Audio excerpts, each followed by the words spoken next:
And some client I'm going to show a little bit. You can put both.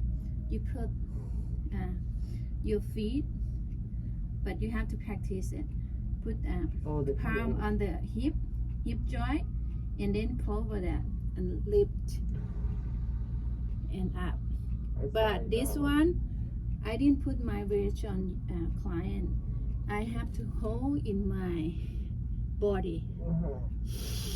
See, I didn't put at you, but I just use technique to lose it.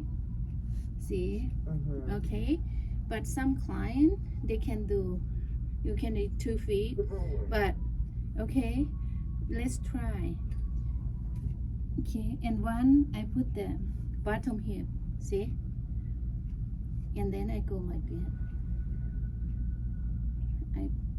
When I find the spot, I push, and at the same time I hold it, your butt. To stretching who has hip problem. See, upper. See. Okay, this one for walking. And